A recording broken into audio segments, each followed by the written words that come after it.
और अब एक कहानी उस महान योद्धा की जिन्हें हम 1971 के वॉर के हीरो के तौर पर जानते हैं। जी हां, हम बात कर रहे हैं पद्म विभूषण फील्ड मार्शल सैम मानेकशॉ की। लेकिन क्या आप जानते हैं कि शिलांग का मानेकशॉ म्यूजियम गोरखा रेजिमेंट की अपने कर्नल को श्रद्धांजलि है। देखिए शिलांग से हमारे सहयोगी विशाल बैरिस्टो की ये खास रिपोर्ट। ये म्यूजियम एक लिविंग टेस्टिमनी है उस इंसान की, उस जनरल की, उस फील्ड मार्शल की जिन्होंने अपनी जिंदगी फौज को दी और फौजियों के लिए वो एक अनुपम अनूठा उदाहरण बन गए। क्यों उन्हें सैम बहादुर कहा जाता है और क्या क्या उनको अवार्ड्स मिले, फील्ड मार्शल से लेकर पद्म विभूषण तक, हम इस पर बातचीत करेंगे। और मेरे साथ है लेफ्टिनेंट कर्नल रविकांत कुशवाहा। आइए हमसे बात करते हैं। इस म्यूजियम में कितनी चीज़ें रखी हुई हैं अगर हम नंबर्स को काउंट करें तो? जैसा कि आपको पता है कि ये इकलौता म्यूज़ियम है फील्ड मार्शल सैम मानेकशॉ के ऊपर पूरे भारत देश में।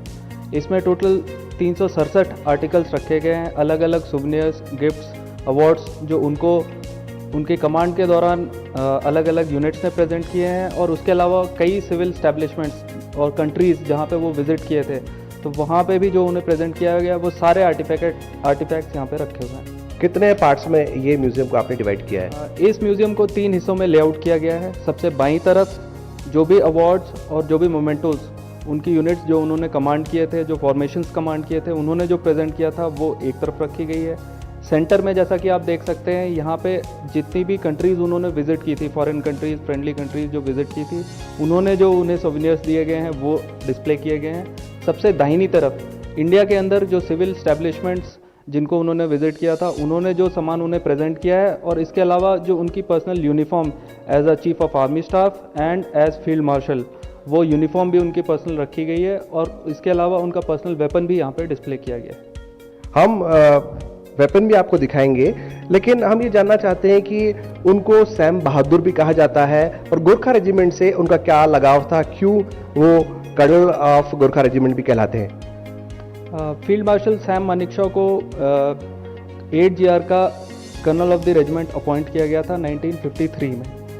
इसके पीछे ये कहानी है कि जब वो कमीशन हुए थे तो वो 4th battalion of 12th frontier force में कमीशन हुए थे, जो कि पार्टीशन के बाद पाकिस्तान चला गया था।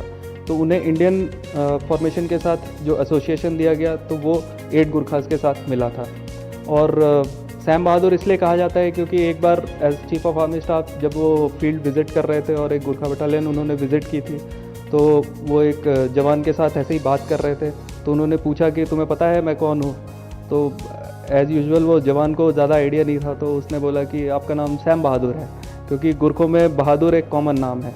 तो इस तरह उन्होंने प्यार से अपना नाम सैम बहादुर रखा है। हम बात करेंगे राष्ट्रीय पुरस्कारों की, कितना उनको इज्जत मिली भारत सरकार की तरफ से, देश और दुनिया की तरफ से। सबसे पहले ये पद्म भूषण जिसे उन्होंने 1968 में दिया गया। हमारे पास जितने भी नेशनल अवार्ड्स हैं फील्ड मार्शल को जो मिले हैं अपने एंटायर सर्विस करियर के दौरान, वो यहाँ पे बहुत ही अच्छी तरीके से प्रिजर्व करके रखे गए हैं। और ये सारे अवार्ड जो है हमारे जितने भी रिक्रूट हैं, जितने भी अफसर हैं, ऑल रैंक्स, सबको एक प्रेरणा देते हैं, एक मोटिवेशन देते हैं जब भी वो इस म्यूज़ियम को देखने के लिए आते हैं। तो सबसे पहले 1968 में पद्म भूषण से सम्मानित किया गया उनको। पद्म विभूषण भी सैम बहादुर को दिया गया और वो भी यहाँ पर डिस्प्ले किया गया है।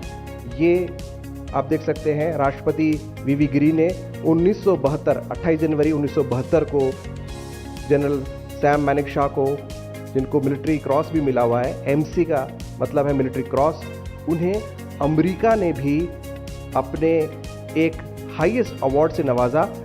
ये लीजन ऑफ मेरिट एक अमेरिका का राष्ट्रीय मिलिट्री पुरस्कार है, जिनको जब ये field marshal as a capacity of chief of army staff April 1970 में जब उन्होंने USA विजिट किया था, तब उनको इस लीजन ऑफ मेरिट से नवाजा गया था। कैमरामैन सेंथिल कुमार और सौरभ बख्शी के साथ मैं विशाल बैरिस्टो, DD न्यूज़ शिलांग।